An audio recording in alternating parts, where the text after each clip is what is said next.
But this is just one more thing that turns us all just a little bit more into robots.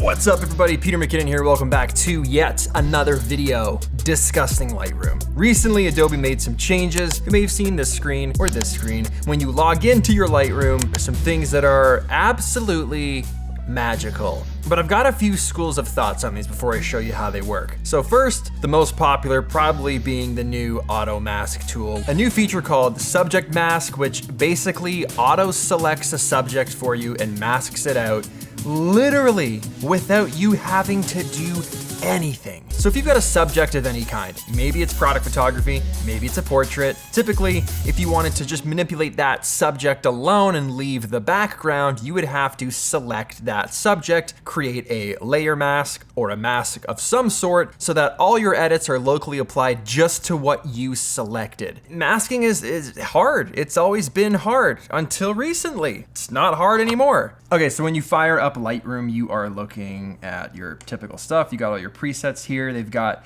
a new tab called Premium Presets. Let's try something right now. Cinematic 2. Let's go through these. Just scroll down. I mean, not bad.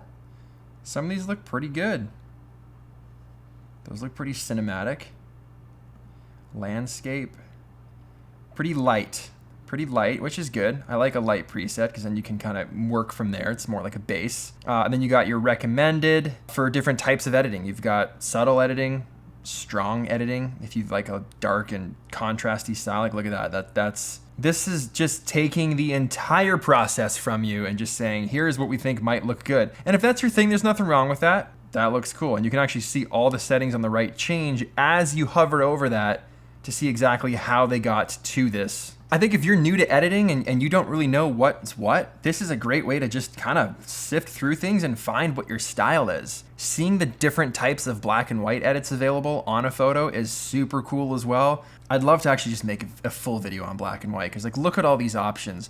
Let's see what happens if we go to a strong edit here.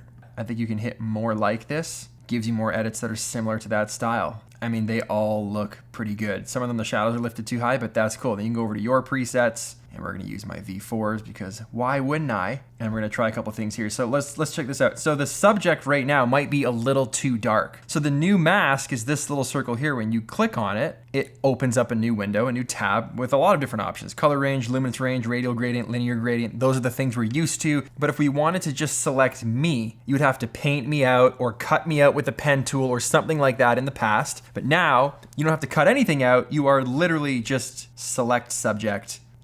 It loads, it's done. So now when you hover, I am just selected. Now it also got a little bit of the bike. I love to do this because I love to see how accurate it is. How good will it just pick me out? If I did it here, select subject. And these are photos that Parker took of me when we were out in Utah, the owner of Buscadero Motorcycles. All right, so let's take a look at this shot. Let's just go throw a preset on it. Red rum, that's similar to what we were looking at earlier. It's just a little more subtle. So if I just wanted to come over to the mask now, select subject, bam, probably this whole thing, because it's in the foreground, I can just make it brighter or darker. It's so fast. So you can bring the shadows down on it more, up on it more. Honestly, that's wild. Hit this plus button and then select the sky. Detecting sky. Now the sky is just like that. That is unreal. So you can bring the brightness down of the sky. And these are just things you're doing subtly. Like you're not doing this. Like, cool guys, well, see you later. Maybe some of you are. That's fine too. Whatever. Art's subjective. Like warm the sky up a bit so it's not as like, that's probably like a little more around how I would want to do it. Come back to your local edits so that now this affects everything. A little less clarity. A little more grain over the whole thing. Look at that. Before, after. It's all right, let's get another photo here. Let's find something else. Let's find a portrait. Select subject. Let's see if it gets the bike again. Nope, just me. Wow, look at that. Like that is so fast. We have to time that. 3, 2, 1, click.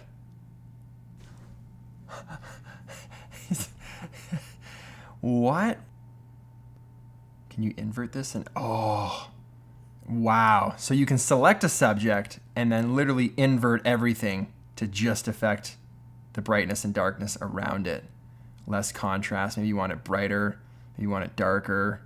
But that would for sure come in handy if you wanted the whole background a different color, more colder, warmer. Honestly, this might be the best feature Lightroom has ever added. No, it's definitely the best feature Lightroom has ever added. That is absurd. Here's an interesting photo. Let's see if it works for this. Let's say I want to bring the whole background and the truck darker, leaving me a little bit brighter. So I just hit auto mask, yeah.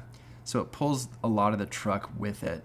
Now, what if I want to expand on this? Wow, so if it does mask something, you can just throw it right to black and white, right to white. That is unreal. So what this little tutorial is telling me here is that you can add to masks, adding or taking away from a mask. So if it's selected the whole truck as an example, let's go over here, drop down that mask, and you can see kind of like your layers palette. Let's select brush, and I would remove parts of the mask that I don't want selected. So I would remove all of this. Yeah, so you just kind of scrub it away. Select subject. It's so good. It's so good. Oh, like you want that a little more saturation on just the portrait there, not the whole background? Cool. Oh, we want to go up here and just invert everything for a second and bring down the background? Less contrast, more highlight, like unreal. It's like they just fused Photoshop with Lightroom. Now my thoughts on this, I both love it and I'm conflicted. I've talked about this before. I love it because it makes my job easier. If I want to just brighten the highlights of a car, I literally click subject mask. It's done. There is no skill required whatsoever to do this now, which is both great and also like a little bit of a bummer at the same time.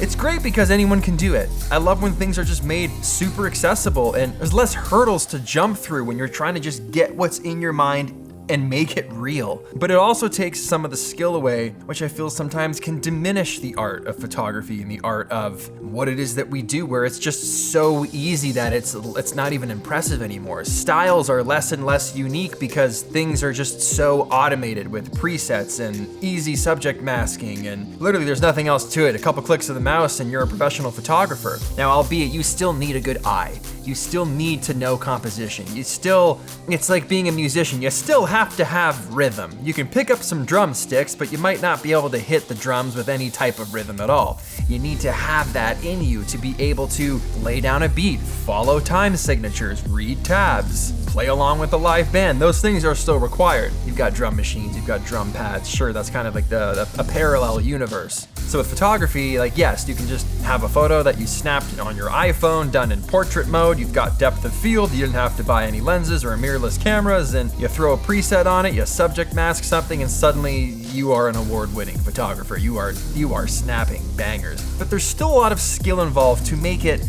meaningful and crafted and just well executed. You have the entirety of lighting to figure out, which is the biggest indicator of skill, taking the same photo in good light or bad light, knowing where to position someone, working with talent.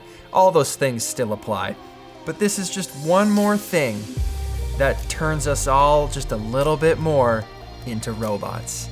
I love it, but I'm also like, I'm kind of in the middle. I'm conflicted. That's also evolution. It's the evolution of software. It's the evolution of photography. It's the evolution of art. These things will only be made easier and easier and easier. It's up to us now, the artists, to make our work more and more unique. The software is only going to benefit that in a positive way, and that can't be replicated. You and your art can't be replicated. That went way deeper than I thought it would, just talking about new features for Lightroom.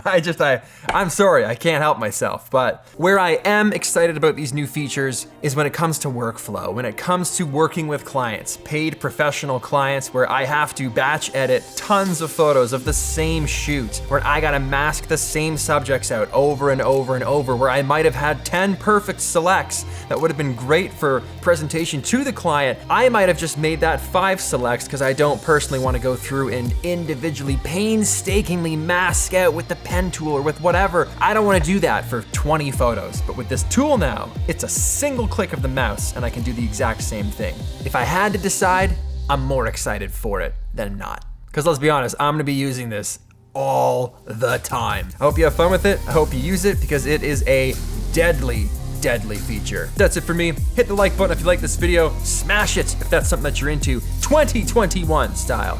Subscribe if you aren't already. Please. Just do it right now. Just subscribe for more tips and tricks and videos and vlogs and films and things. I'd love to have you. I would love to see more of you.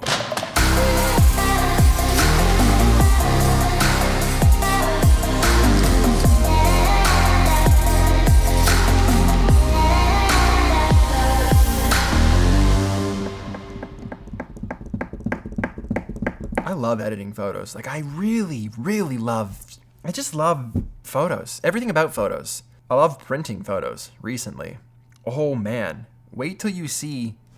Can I find a little sneak preview to show you from something on my phone here? We are ramping up that Peter McKinnon website. It is something. We're packing them up right now. They are being packaged. Look at all those. There's walls of prints. See that little bad boy here? Boosh. See if you can just pinch it. So it like, gone. Where'd it go? Not here. Not here either. You ever seen anyone just pull a ring like, boom, through the finger? Wow, it looks good. So you can take it off and throw it back on. It's the best way to do it. I remember reading the comments a couple weeks ago and people were like, Pete, how you were throwing your ring up in the air and putting it back on your finger was incredible. And I agree.